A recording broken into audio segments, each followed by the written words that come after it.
Hey everybody, you found it. This is Strictly Strings, page 28. This is a full tutorial talking about all the technical things that you learn at the top of the page as well as how they apply to all the different exercises. So if you have your book and you have your instrument, let's get started. Looking at the top of the page, you got something brand new. It's a new measurement of silence. Remember, we have notes which measure some sort of duration of sound. But we also have to measure the silence in between the notes, and those are called rests. Well, we're learning about the 8th rest today. You'll notice, if you look at the top of the page, it kind of looks like the number 7. It's got a little thickness and a line, and then a straight line going right down. If you take a look on page 28, you can look at number 1 and see all sorts of 8th rests in the A section of number 1. If you look anywhere else on the page, they don't exist. So the only place that you get to experience this with your eyes is on top of the page where it describes the actual rest and in page 28, number 1.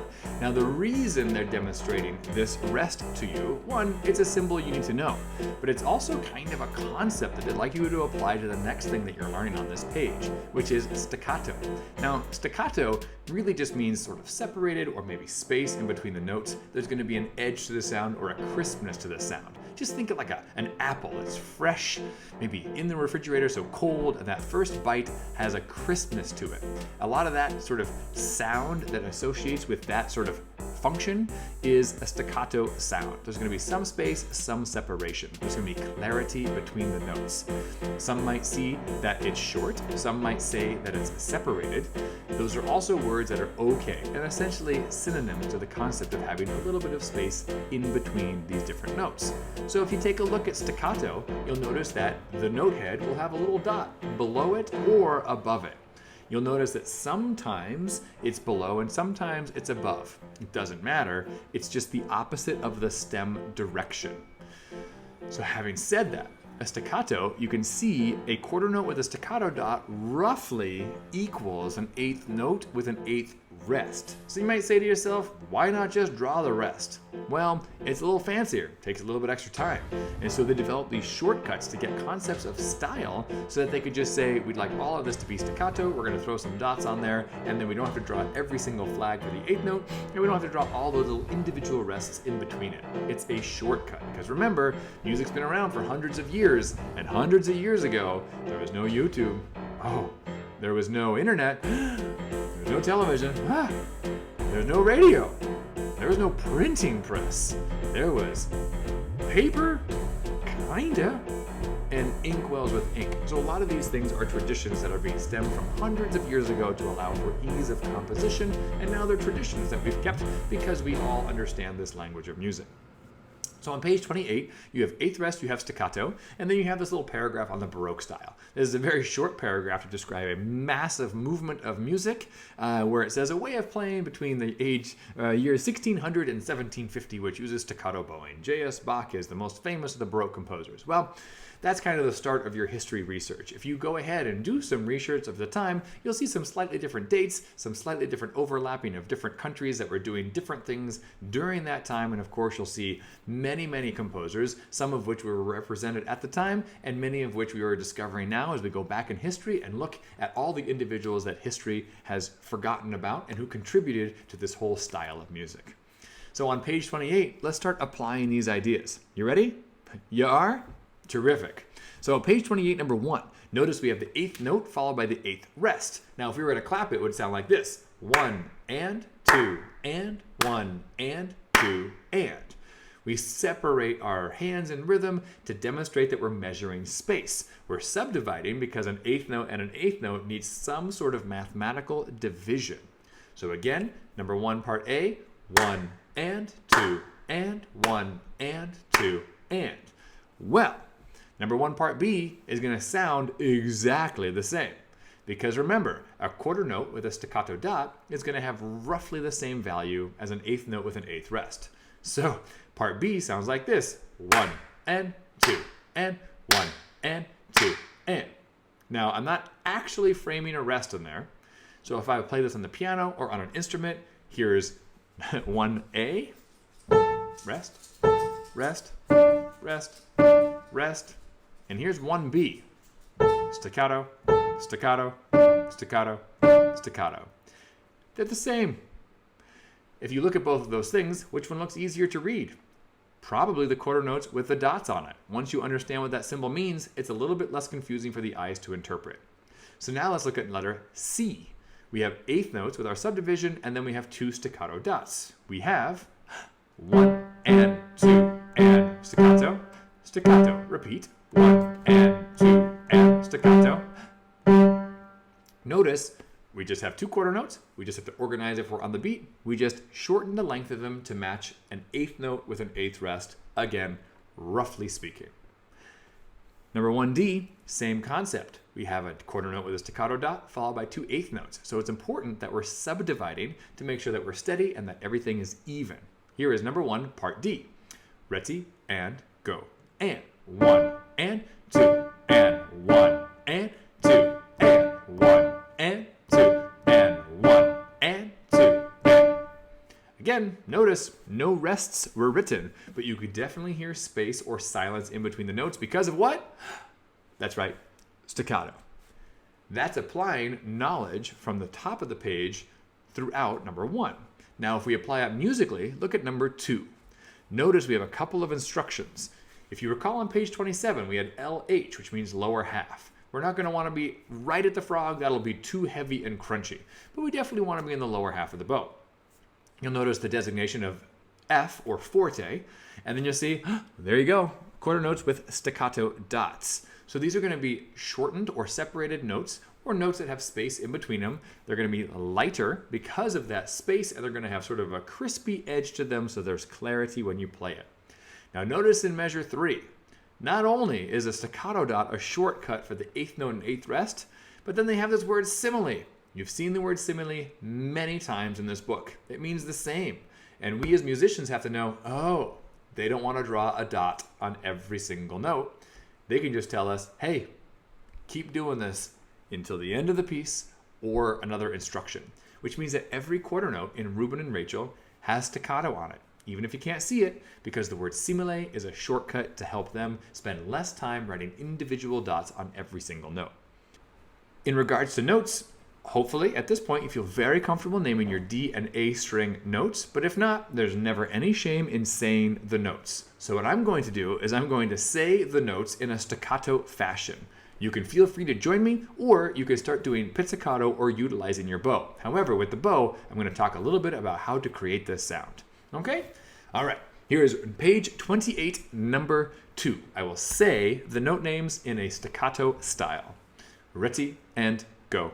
And D, D, D, D, D, B, A, F sharp, D, D, D, D, D, B, A. Heidi, Heidi, C sharp, A, B, B, A, F sharp, D, E, F sharp, D, B, C sharp, D. Repeat. Notice the half note was fuller, but there was still a little bit of space in between.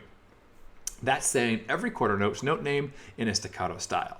Now, of course, you could right away go ahead and do pizzicato. Pizzicato by itself is usually a pretty short thing because it's a more percussive sound, but you have to be a little bit clever with the bow. So when you're making this sound on the bow, you're going to want to make sure to not put all of your arm weight in the string. However, you don't want a fuzzy, airy sound either. What you want to make sure happens is that the sound clearly starts and clearly stops without applying too much extra downward weight. You have to allow gravity to work without putting any muscle in it. Gravity will be enough. So when you place the bow on the string, make sure that you're in a position where you have the leverage of your arm. You're in the lower half of the bow and you grab the string, and you'll probably use between 1, maybe 2 inches of bow, depending on how much volume you're trying to create. But you will not be creating volume with aggression vertically into the string, but horizontally with speed. Speed plus direction, increased velocity. Okay? So if you're bowing, it'll have this sort of energy in the shoulder or the elbow. Ta, ta, ta, ta, ta, ta, ta, ta, ta. Notice my hand stops clearly in between every note. Ta, ta, ta, ta, ta.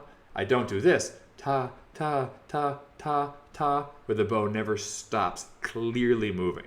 Ta, place, ta, place, ta, place, ta, place, ta. Lots of energy from the shoulder, lots of allowance of movement in the elbow, wrist, and fingers. And that is your staccato stroke. What I recommend you doing is going back in the video and slowing it down if necessary, but practicing staccato first on your open strings, and then maybe considering adding some scales, and then you can go ahead and apply it to Ruben and Rachel. Okay, moving ahead. Number 3.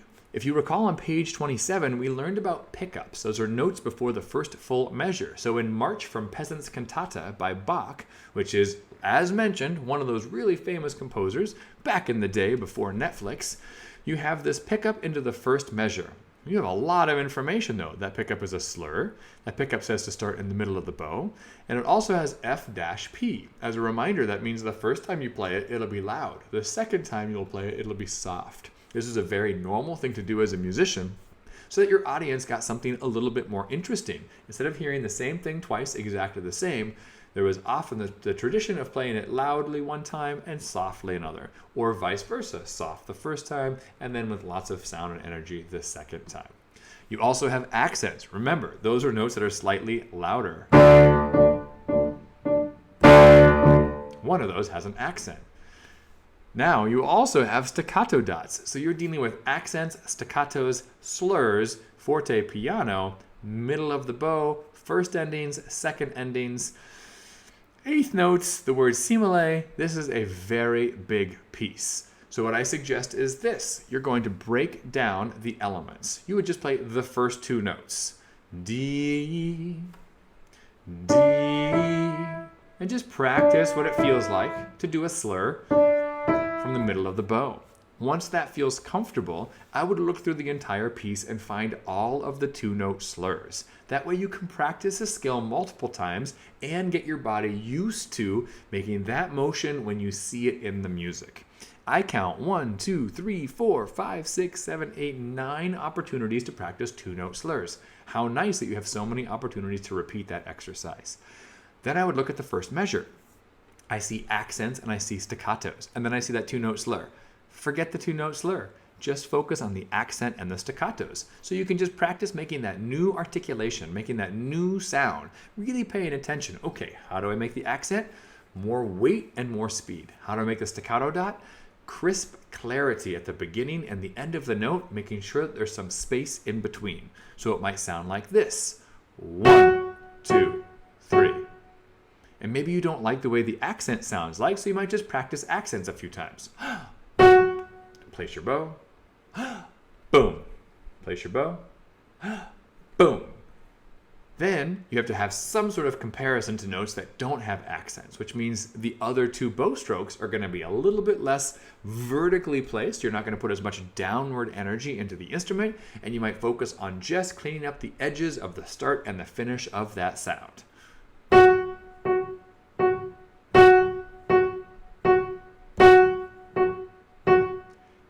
Separate the tasks. Then once you feel comfortable doing the 2-note slurs and adding those accents and staccatos, you can put it all together. Something you're also going to have to get used to is getting your eyes used to jumping back to the beginning when you have your first ending. So you might practice playing the first ending, D, rest, D, F.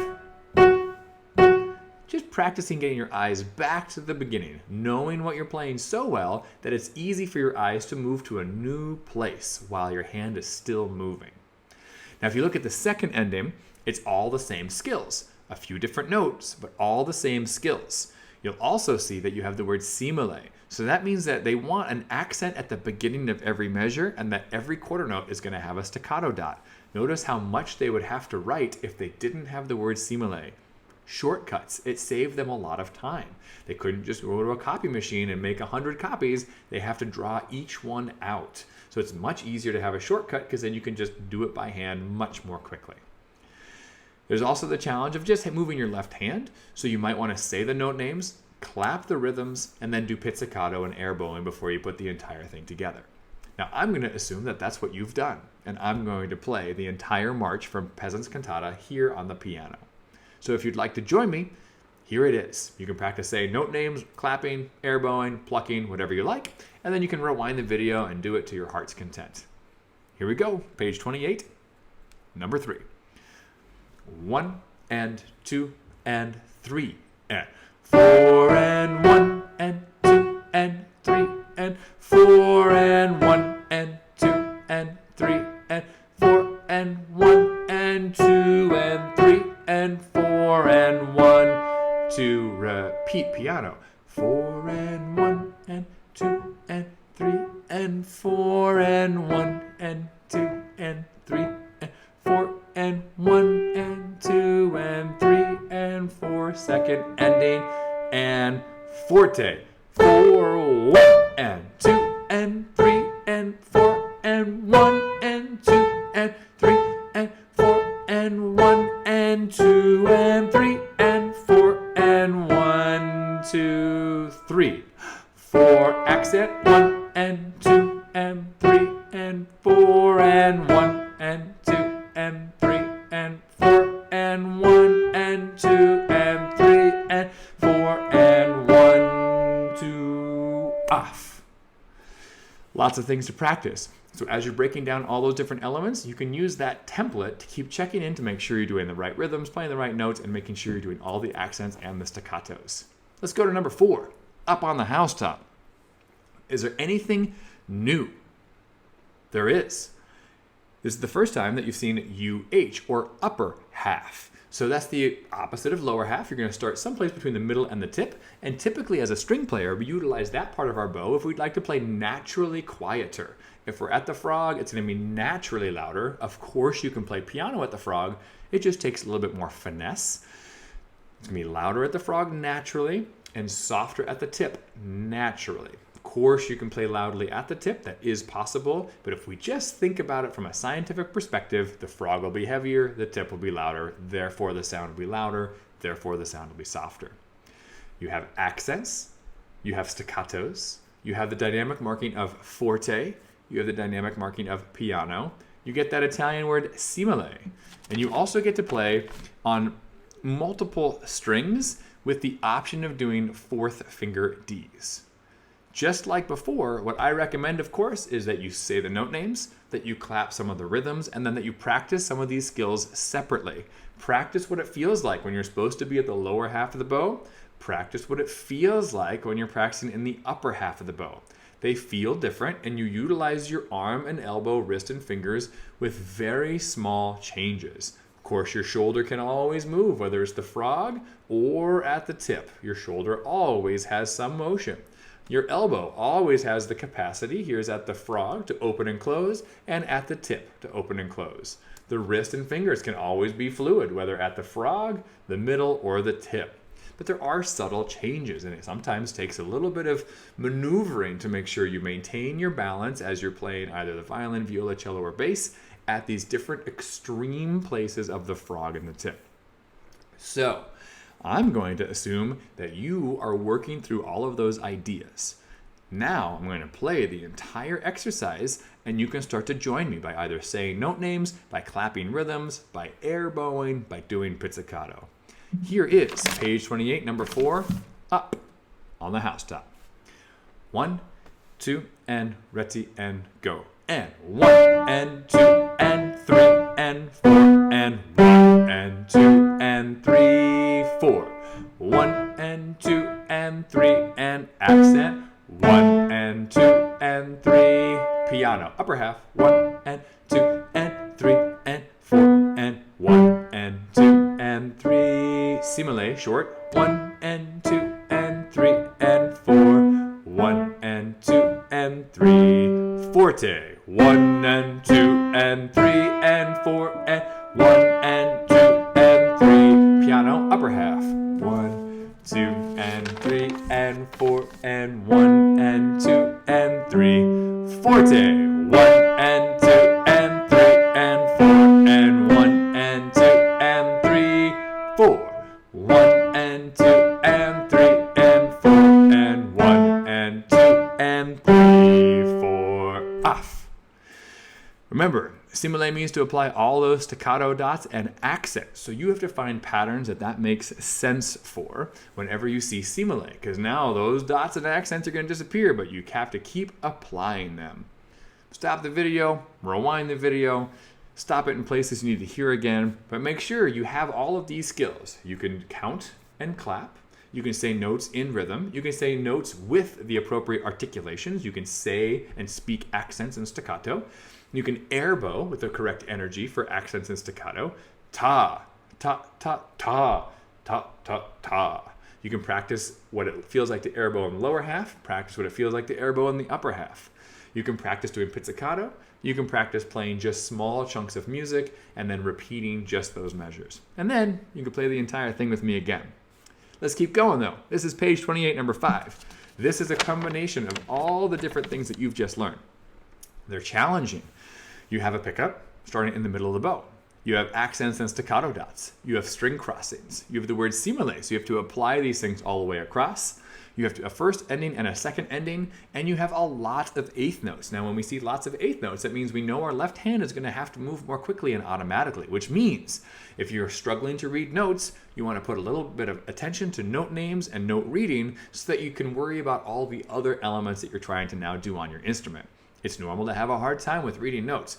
That's normal. So if you're experiencing that sometimes it doesn't snap right away, that, oh, that's an F sharp, that's just your brain getting used to a brand new skill.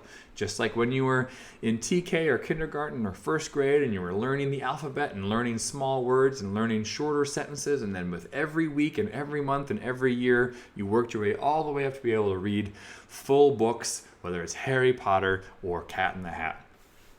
So a theme from Masterpiece Theater, you're applying all of your note reading knowledge from pages 7 through page 28, plus all the articulations, plus all the bowings, plus all the dynamics, plus all the bow placements, plus all the Italian words that give you descriptions of what to do.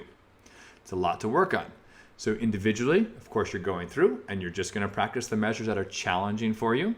But I'm going to go ahead and play the entire piece. When I play the entire piece, you can always stop the video and re-listen to things and see, am I doing it the same way? Here is page 28, number 5. Instruments up. 1 and 2 and 3 and F sharp, E, D, A, D, E, F sharp, G, F sharp, E, D, E, F sharp, G, A, B, A, G, F sharp, G, A, D, A, F sharp, E, F sharp, G, A, F sharp, G, E, E. Repeat, and F sharp, E, beginning, and 2, and 3, and 4, and 1, and 2, and 3, and 4, and 1, and 2, and 3, and 4, and 1, and 2, and 3, and 4, and 1, and 2, and 3, and 4, and 1, and 2, and second ending 4, and 1, and 2, and 3, and 4, and 1, and 2, and 3, and off. That last note felt like an eternity because it was the end of a ritardando and a dotted half note, meaning it was already part of a slowing down process and a very long note value. If you notice that as you were going through you made some mistakes, don't try playing the whole thing again. Be more efficient. Find exactly where you made your error and just practice those 2 notes, or those 3 notes, or just that string crossing, or just that sound. You'll find that you're going to learn a lot faster if you just take the time to do so. Give yourself a chance. You don't have to learn everything in 5 seconds. Allow yourself time to digest all of this information. Alrighty, well, I appreciate you hanging out. You just did a 24-minute tutorial on page 28 for Strictly Strings. I appreciate your energy and your effort, and I think you're doing a really great job. Remember that if you do practice every day, by the end of the year, you'll be taller.